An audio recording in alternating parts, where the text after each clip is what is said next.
Hey guys, thank you so much for joining us. We're going to initiate the PPT within the next 2 minutes. So, for those of you who are watching the video directly, we'd ask you to skip directly to the third minute of the video.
All right, guys, thank you so much for joining us. Today, we're hosting the Open Science webinar. This is a concept and it's an ideology that is personally very important to us. We consider it as a revolution taking place in the research world today.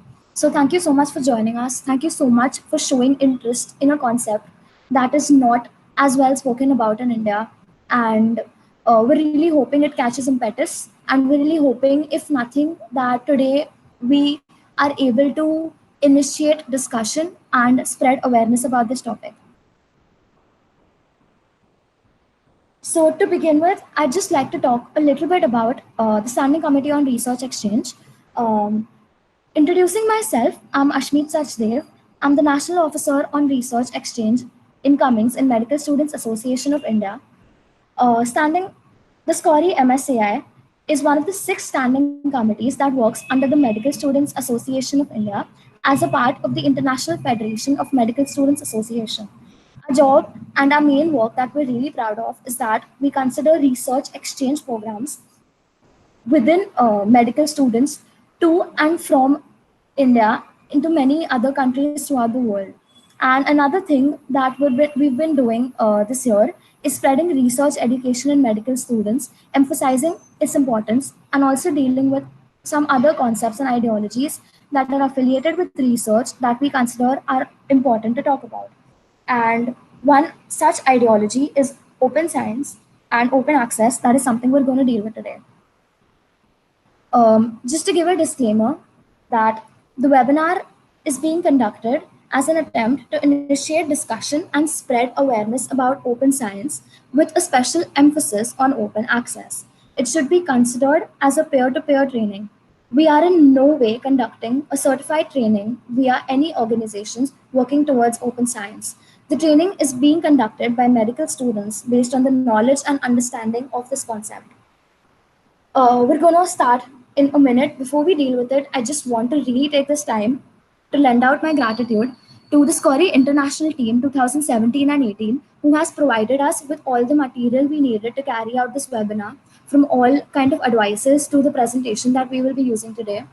A very, very special gratitude to the JNMC Belgaum SCORI local team, who have really studied so much about this topic, who have also conducted it on a local level for our foreign incoming students, and who will be conducting the training for you today.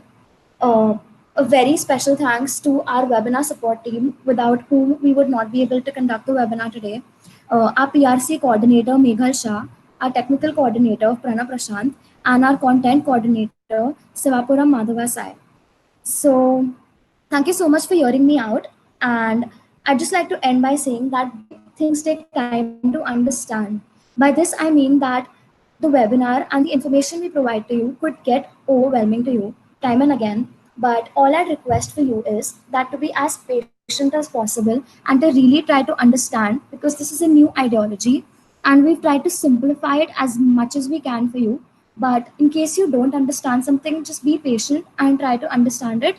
And if you have any questions at any time throughout the webinar, please feel free to type it in the Google Hangouts chat box, and we promise you that we will address each and every question but at the end of the webinar. So maybe in case you had some question that we would be covering throughout the course of the webinar, maybe we wouldn't have to deal with it.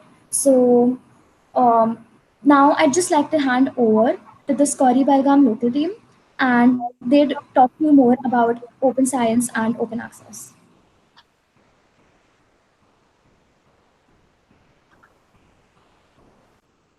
Hello everyone, welcome to the Open Science webinar.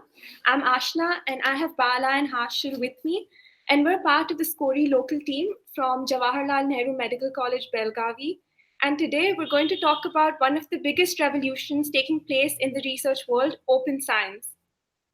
So these are a few things we'll be covering throughout the presentation. We'll be talking about the importance of it. We're going to understand what open science is. Is it feasible to implement open science and opportunities in open science? So before I begin, I'd like all of you to reflect on these questions. While working on a university paper, do you granted access to all the papers you'd like to consult? If not, do you use any extra resources to access them? Have you ever taken part in a massive open online course? And have you ever published a paper? If so, was it granted open access? And do you buy medical textbooks or do you use open educational resources? Let us use these questions as a base to understand the importance of open science. So before I jump right into open science, I'd like to talk about the internet and the open agenda. So the internet has fundamentally changed the way we create, the way we interact with knowledge. We've moved from a place where knowledge was limited to a certain few. It was in read-only formats and it inhibited collaboration. And we've moved to an era where now knowledge is accessible by everyone at any given time. Look at what we're doing right now. We're all accessing this webinar from different places. We're not charging anyone for it. It's free, open knowledge that's accessible to everyone.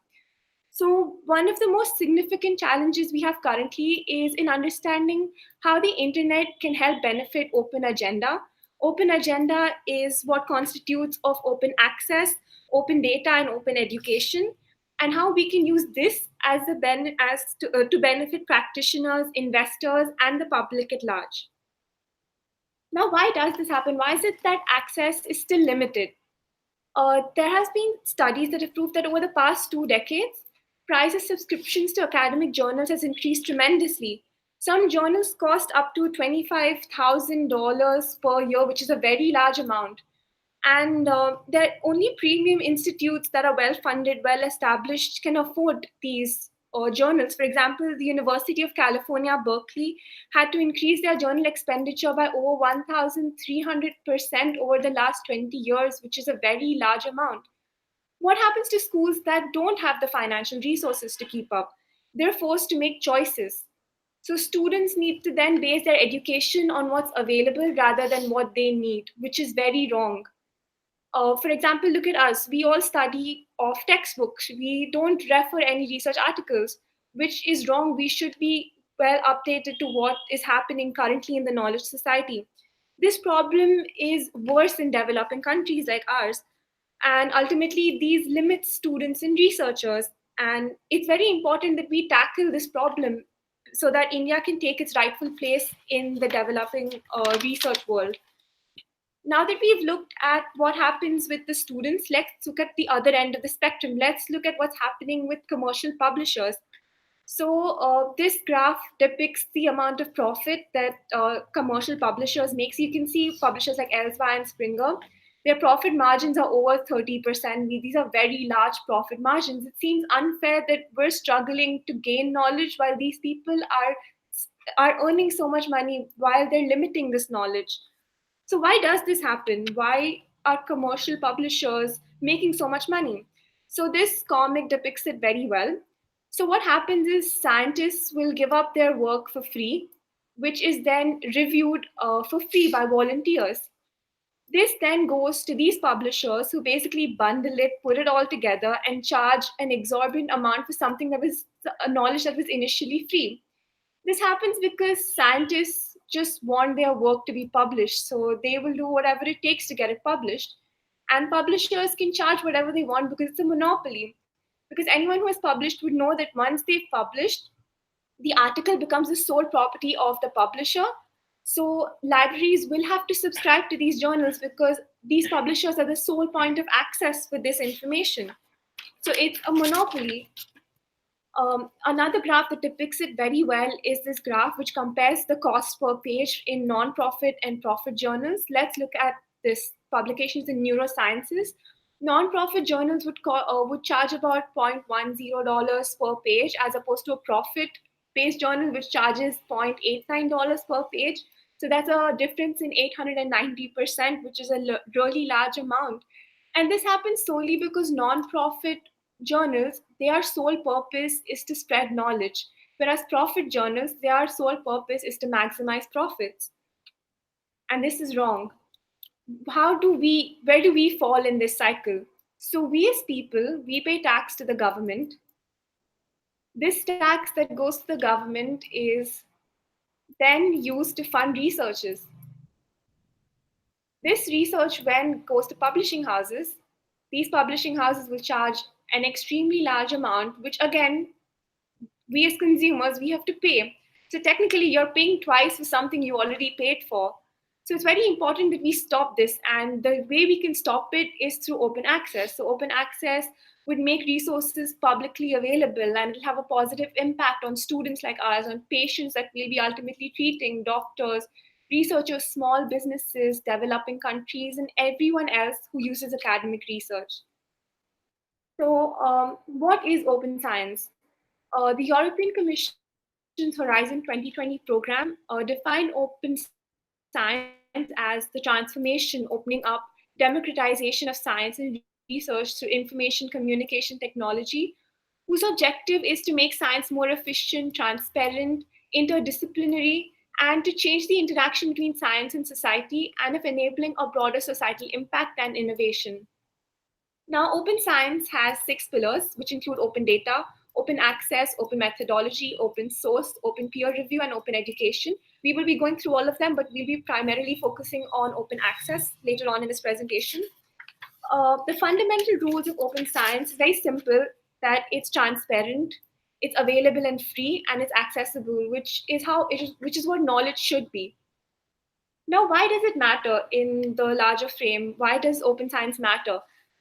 Studies by SPARC, which is the Scholarly Publishing and Academic Resource Coalition, says that there can be a $3.2 trillion potential increase in global economy due to open data. Average student savings can be about $267,000, and the number of open accesses would increase by about 905,687. These are all large numbers, and they can have big impacts. Now we'll jump into open science and we'll try to know more about open access, and Bala will be the one doing that for you. A very good evening, guys. Thank you so much, Ashna, for a brief introduction on open science. This is Balasubramanian from Jawaharlal Medical College, Belagavi. On the first note, I would like to thank MSAI Scori for actually implementing on what we are trying to emphasize today. So what we are doing today, we are trying to tell about open science and open access. So what we are doing now, so we are giving the entire link for all the medical students, irrespective of whether they are a part of MSAI, they're not a part. So this is what open access means. We have the knowledge, we are giving to you, irrespective of you are a member of it or not. So we now will go into depth of it and see what is exactly telling about. So what do we understand about open science? So now, though, Ashna had just told about the 6 pillars of open science. So now we'll discuss the first pillar, that is open access. The open access, so how do we describe an open access? So I'll put an open access in a very brief diagram and show you. Okay, so there is a researcher who is doing a research. And this researcher is now going to give us a research paper to a journal, and this journal is going to give it to a publication which will be making it available online for everybody for free. So this is the point that I want to emphasize, because this researcher is giving his research to the journal for free, and this publication is giving to the large public for free. So this is what open access in whole mean. So now we'll see what open access is defined as. So as I meant, it is free, it's immediately available on the public internet, and of those works which the scholars give the world, without expectation of any payment. As I said, it's for free. And these public in large can use this data to read, download, copy, distribute, print, search, and literally do everything for lawful purpose. So this is what is open access all means. And then we'll see who benefits from open access. The Nobel Prize winners in US actually stated this. Open access truly expands the shared knowledge and across the scientific fields. It is best path for accelerating multidisciplinary breakthroughs in research. So what do they exactly mean? For example, there is a researcher who is doing a research on neuroscience on memory. There is another researcher who is doing a research on endocrine, for example, on thyroid. So now these two people will put this their research data into a common repository in open access.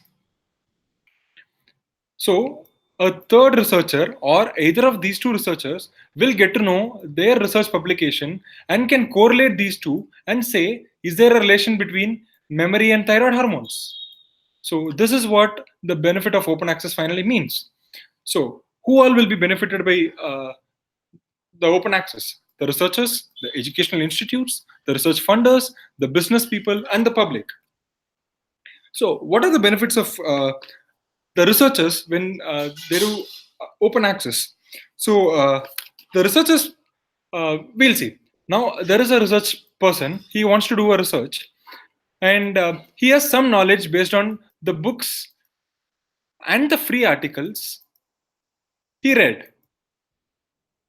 So his knowledge is based on only these two, though there is a voluminous amount of knowledge that is hidden behind the paid articles. So now he is proposing a research and he is going to publish it. So think of the quality of such a research. And the same person is now having a better knowledge of the research, including all the advanced knowledge, and he is now publishing another research proposal, which will be again. So think of the quality of that research. Now, the point I want to emphasize now is, for example, we'll take a researcher now, he's trying to work on a cancer based on genetics. This is what is the knowledge he gained based on certain books and the free articles. But this is not all where it ends. If you know certain great things, there is something known as epigenetics, the details of which are mostly present in paid articles. So these epigenetics are the things which control genetics. So this epigenetics is nothing but there are certain proteins that have been secreted by cancer molecules, cancer cells, into the surface, which is called as heat shock proteins. So why it is important? Because the recent target molecules where we treat the cancer are targeting heat shock proteins. So if the person starts doing research on epigenetics, it will give a much better quality of results because genetics is not all that controls cancer. So this is how a researcher gets benefited out of open access. The next thing is, how does an educational institute get benefited? It provides access to the crucial STEM material. So STEM is nothing but science, technology, engineering, and maths. We all know that the entire, we are all linking all the basic science together to get a better result and a better treatment facility for the patient. So this is a benefit for an educational institution and also contributes to core mission of advancing knowledge, which is what the educational institutes are created for. So what are the advantages of students?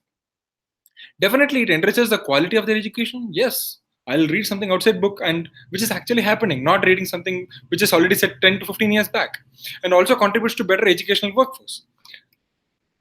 Then what are the advantages to research funders? So who are these research funders? The research funders could be people like NIH, like National Institute of Health.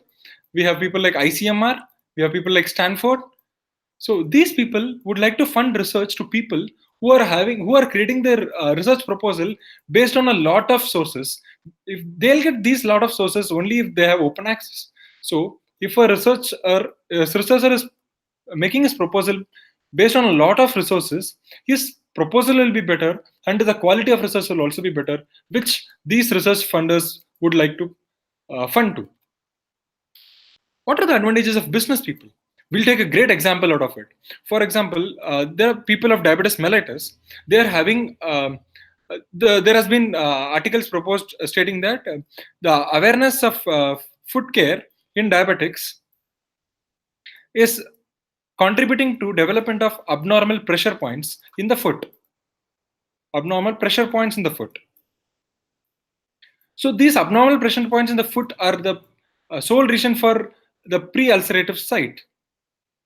So this has been found by research, and this has been proposed in the open access. So now these business people had found this and also found the treatment proposed by the doctors, and these people have devised modified slippers called as memory foam slippers.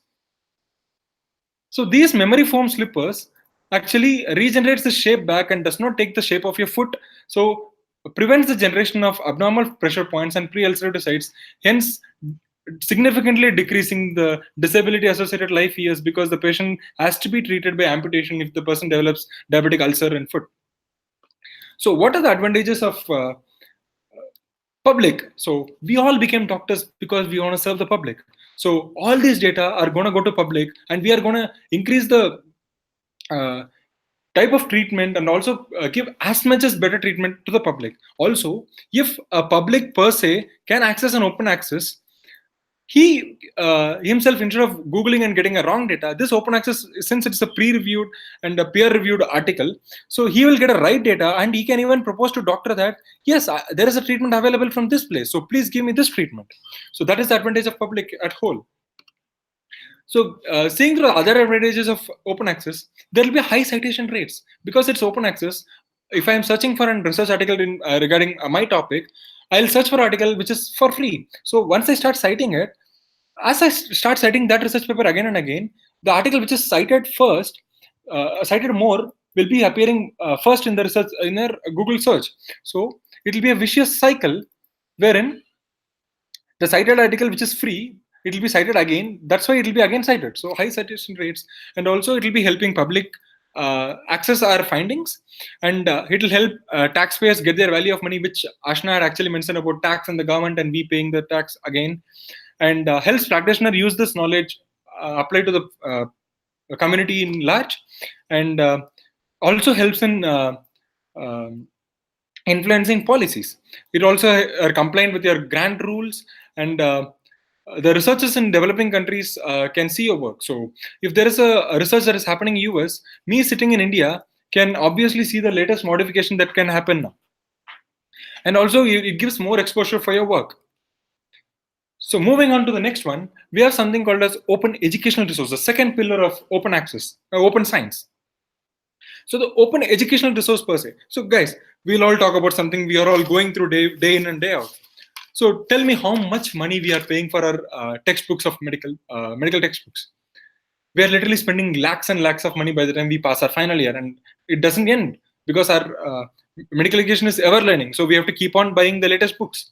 So if you're a person who is reading in a government college, you will be paying a annual fees of about 16,000, but annually you will be buying books costing around 1,06,000, which is around 10 it's 10 times more than the amount you are paying for your college.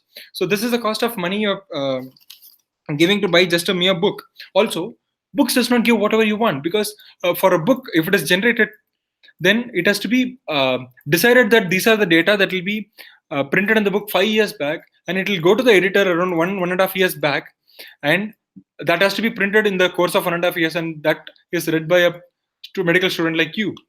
So you are minimum having a knowledge of 5-year-old when you read a book. So there are a lot of things that are happening now which you will not be updated. So books are all outdated. So now we go about the basic rules of open educational resource. There is nothing but the 5 R's. So the 5 R's is nothing but retain, reuse, revise, remix, and redistribute. So if you are a person here, you actually gain knowledge, which is retention of knowledge, and you try to reuse the knowledge within yourself based on this open educational resource. Now you analyze this knowledge and you revise this knowledge. Okay, what I can do with this knowledge, and there is some other person who is doing the same job, and you can actually see what he is doing. There is a remixing of the knowledge, and based on both of your learning, you can give it to the third person, which is redistribution of your knowledge. So one great example of open educational resource will be like the invention, the discovery of Candida auris, which is a multi-drug resistant Candida. There has been an outbreak in recent time, and which is not mentioned in most of our books because it's just recently, within 1 or 2 years. So why should we have open educational resource? So open educational resource gives open access books that have 7x more downloads. Okay, we'll get a great example. We all know that the 20th edition of Harrison has been published now. So if you search online Harrison, because we all want to at least refer Harrison, we'll at least get 17th or 18th edition of Harrison, which is already outdated book, and we only get these books. So which books will be downloaded more? Because 20th edition is paid, we'll download a 17th edition again and again and get a old knowledge because that's available. So the point they're mentioning is it has more downloads, not the 20th edition. The next thing is open access books have 50% more citation. Of course, whichever book is open online, I'll cite that book because I don't have that much money to spend for getting a reference and just for citation. So I'll rather cite the one which is available for me for free. Open access books also have 10x more online mentions. The same concept. The next pillar of open science is open data. So open data per se, I'll tell you what is open data. So open data, there is a great misconception that my web page is fair way to share my data. So there is a person here, there is a population here. So this person's goal is to serve this population. So this person, if he wants to serve the population, he should not create a cocoon around himself and say that I'll publish it within here. If you want, come and see here. So this is not the way.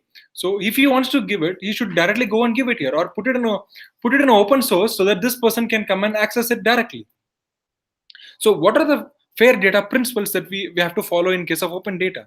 So the data should be findable. So this person has put a data in an open resource, and this data should be findable. Once he finds this data, he should be able to enter it. So it should be accessible. Once he's able to access it, he should be able to operate it. So it should be interoperable. And once he operates the data, he should be able to take it out and he should be able to reuse the data.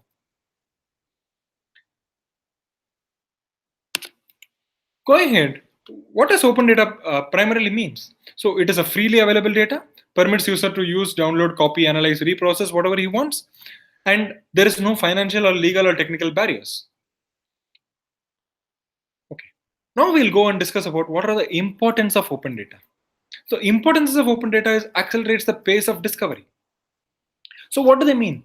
A small researcher, he wants to discover something new. If he knows that something else is also happening in some other parts of the world, he'll assimilate all these things and give a greater invention at an earlier time.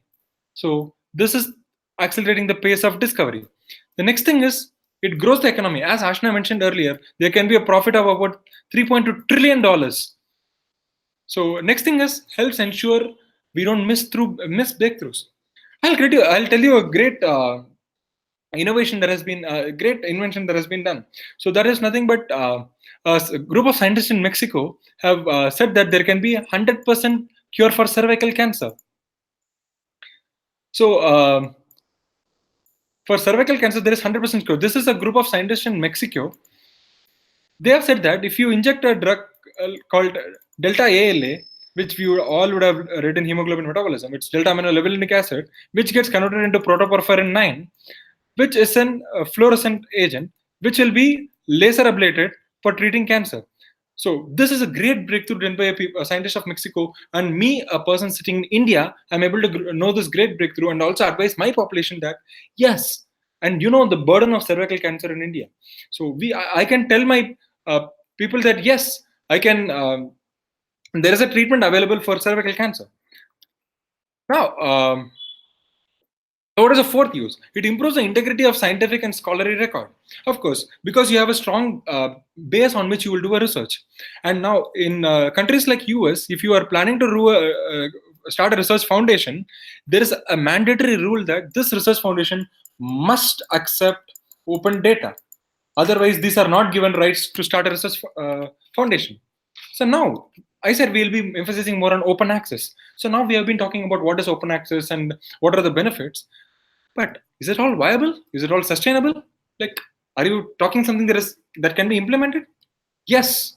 So what are the ways? So there are two ways to achieve open access. So think, guys, we are giving a research data for open. So what are the two ways? The first way is a gold access. Second way is a green access. So you all would have learned an old quote. Old is gold.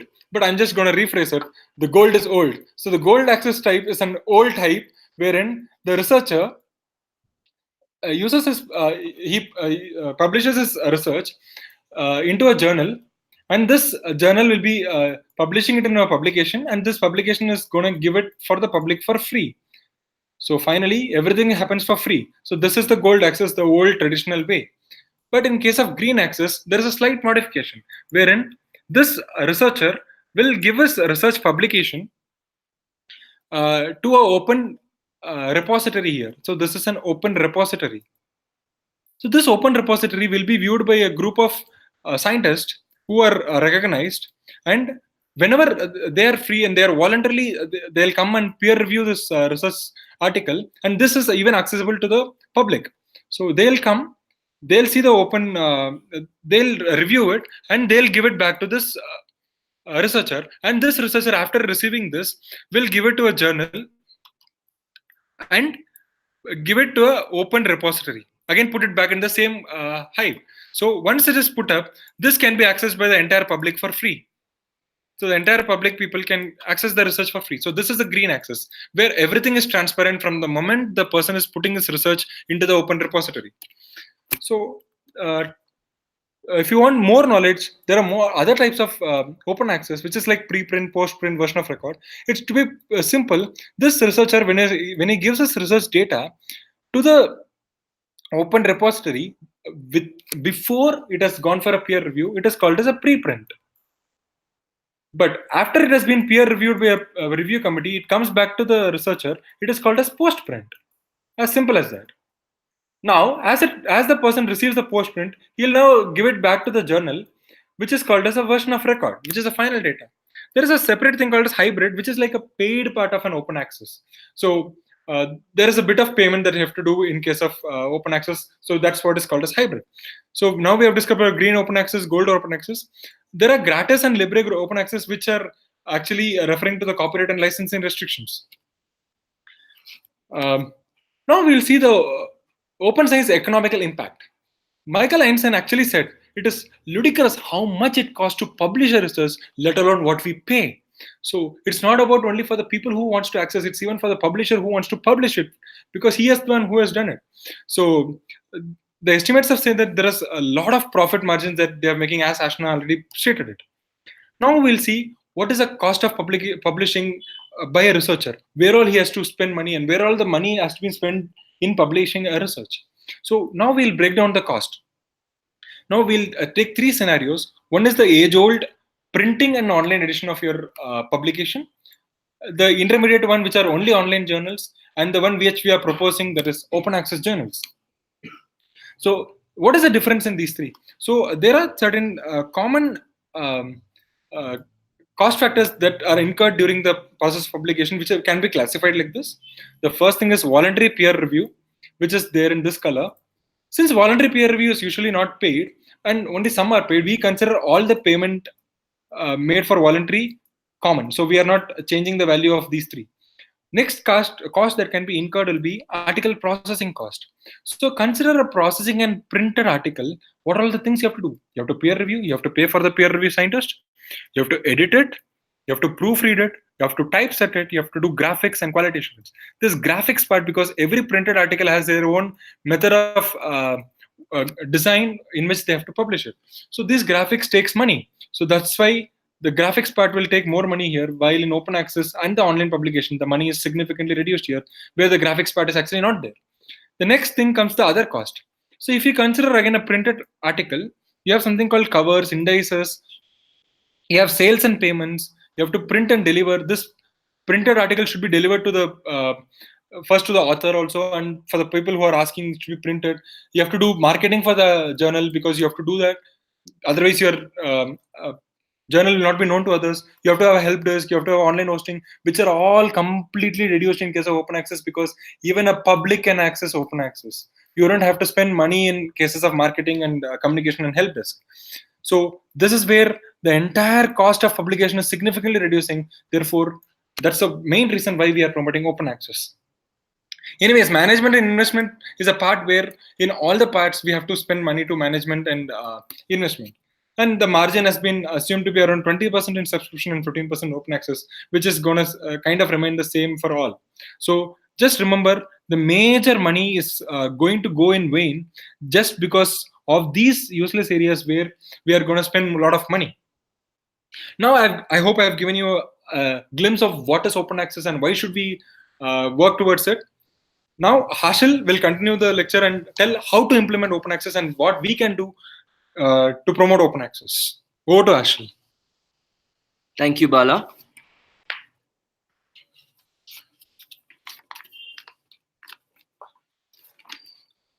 So, how can you support this open science movement as a government, a university or a med school, researcher, educator or scientist, or a medical student? For governments, it means to adopt policies that ensure open access and to publish research output and to underline data as appropriate. Invest in programs that support the creation of and use of open education resources. Ensure that research receiving government funding is made open access by making it a condition of said funding and providing it additional funding to any author charges if appropriate. To universities and med schools, it means to adopt policies that ensure open access to their faculties' research outputs, including data and other education resources where appropriate. Reward researchers for making research openly and immediately available rather than waiting for higher impact journals to approve papers. Lastly, support the use and creation of open education resources.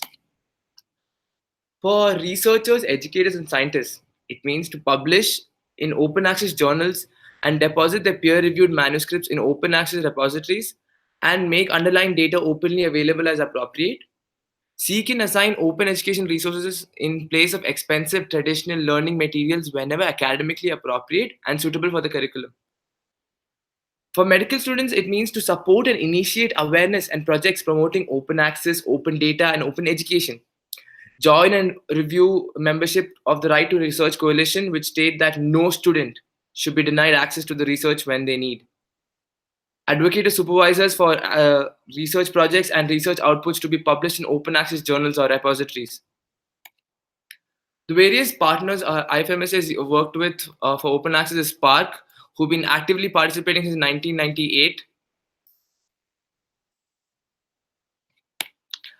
It's already happening, and every field of research, in every stage, as you can see, it is growing. Open access is developing. According to a research by the European Universities Association on open access, over 50% of institutions surveyed stated that they had implemented an open access policy to research publications, and 21% reported being in the process of developing and implementing an open access policy over the next year. The most common measures used by universities to support open access are recommendations for researchers to self-archive their publications and activities and training to raise awareness about open access to research publications. The EUA Open Access Survey identified frequent barriers to research data management and open access to research data. These included a combination of limited financial resources, technical complexities, diverse disciplinary cultures, and an absence of policies and sufficient guidelines at national and European level. We need to raise awareness of open access to all researchers. It is estimated that only 30% of all researchers are aware of what publishing open access means.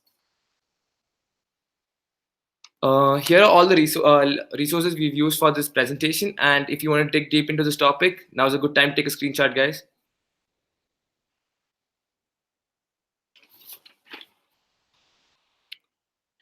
Closing remarks.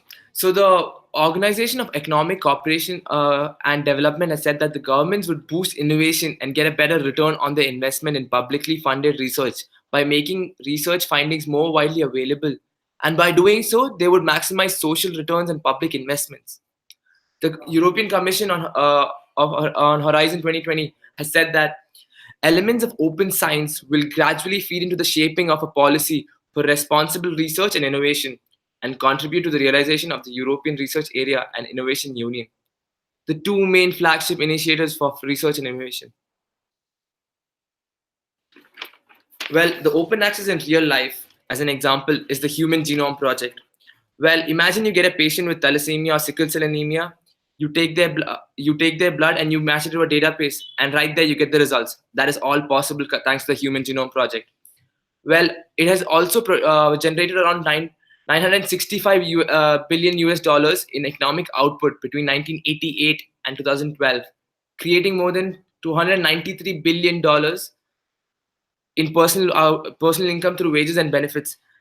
Starting up, you're leading to the startup of various companies and various uh, technologies. Or nearly 4 million jobs were created thanks to the Human Genome Project. So, are there any questions? Now's the time to shoot away. Now I'll be giving it over to Ashmeet. Hey guys, thank you so much for attending the webinar. We understand that this is a very technical topic and it has very intricate information. So it's very understandable if you feel a little overwhelmed or a little confused right now. But this is a good time for you to ask as many questions as you can because our entire team is here to answer each and every one of them until you need us to. So, also, if there are any questions related to research exchanges, I will be dealing with that later. But now is a good time to ask us anything you want to.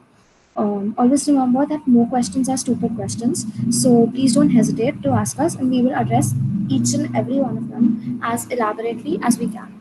I'll now forward it to the local team to answer the questions.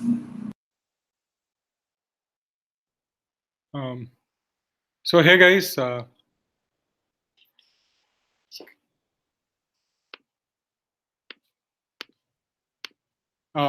hey guys, there is a question by stating that what is the should the people in who are doing research and helping them should be paid or not?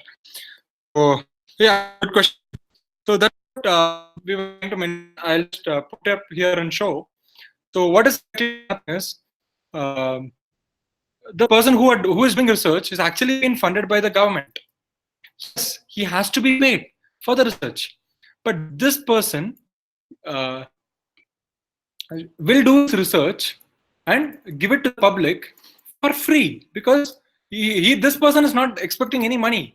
If you actually have done some research and if you have tried to publish it, if you want to publish in some international journals, you, after doing so much research, will have to pay some lump sum amount of money to the publication so that just your article has to be published in their journal, because there are certain impact factor for every journal and publication that you need to be published in. So these barriers have to be broken down. Because of that impact factor that you want to get it, because your value of research increases, you are going to spend so much money and publish it. And this publication, if you are giving so much money, for example 20,000 rupees you are giving, and you are publishing it in a very renowned index or having a journal with high impact factor,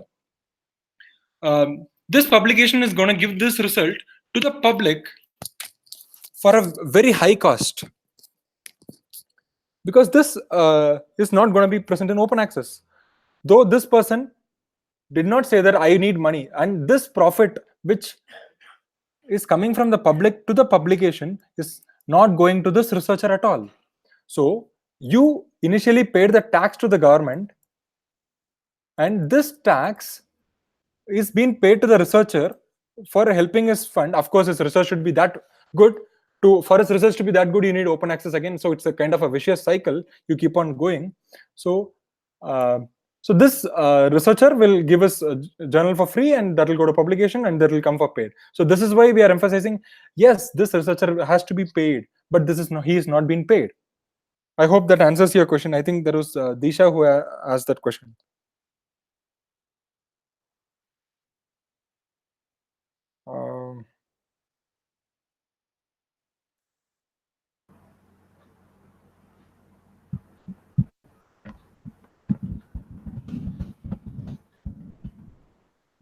Okay.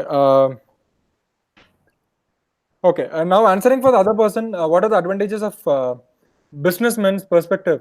With respect to a businessman, how does he get a profit? So I'll explain this concept with the help of a breast cancer diagnosis tool that I'll be developing in a research. So I think that I am creating a mobile app which can diagnose, which uses a mammogram within my mobile. So even people in villages can use this mobile and take mammograms. But if Okay, this is a businessman who is creating the app in this mobile who will create this mammogram. But now what will happen is I will compare the data from this mammogram to the conventional mammogram.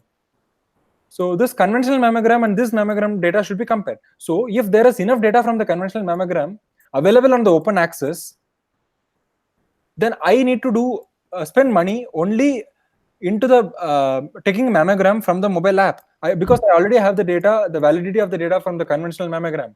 So I think this explains on like if I have to do this part also again, this will definitely decrease the cost which I will be spending to develop this mobile app. So which will again decrease the quality of the mobile app. So if I already have this data in open access, I can use this data here so that I can do a comparison between which is better. So I think the answer is which is better.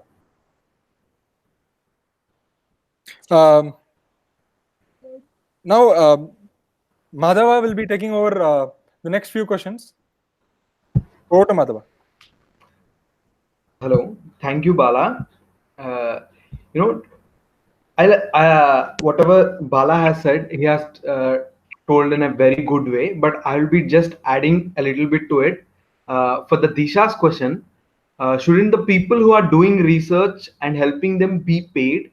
The answer is it's simple.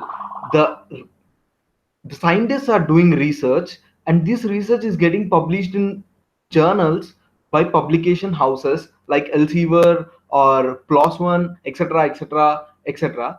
But the money you are paying to buy the journal is getting not in hands of scientists but in hands of journals and publication houses.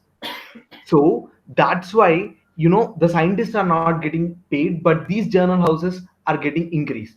That is why it is necessary that we should promote open access. And with regards to Jay Kumar Patel, who have asked how research funders are going to be benefited by open access, let's say our ICMR government is actually trying to, you know give a fund of some 1 crore with regards to an advanced research about bioavailability of drugs in cancers. When they give the application for it, many of the leading researchers in India would put in the applications. To screen the best one, the funders such as ICMR has a panel. The panel members should be having open access so that they could get all the available research that is available until now, so that they could evaluate the application much more. So let's say that government is giving 1 crore for the project, but to buy all these research, if all the research is not being in the open access, you still have to spend some 10 to 15 lakhs on this, on buying these research articles, if it is not open access. If it is an open access, this 10 to 15 lakhs can be used for funding more, so that the science can be improved to a much better and the patients can be benefited.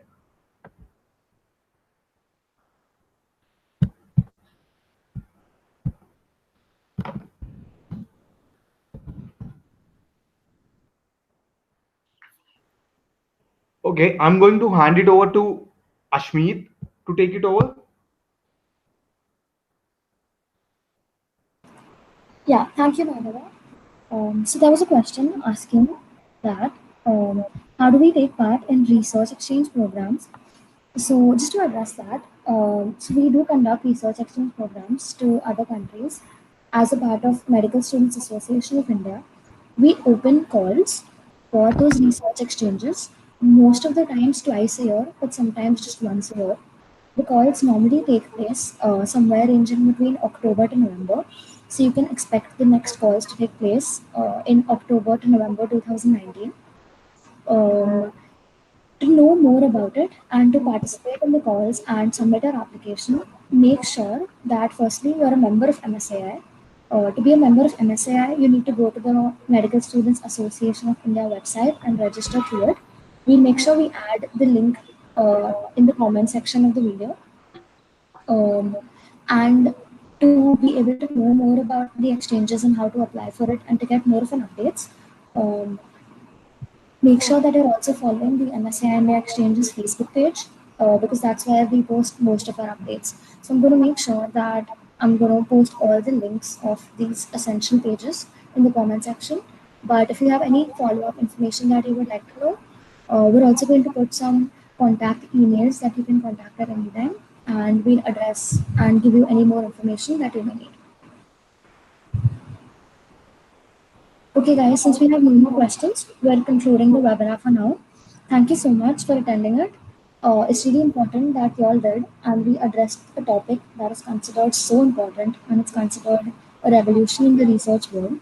And if you have any questions at any time, we're always available to answer it for you. Thank you.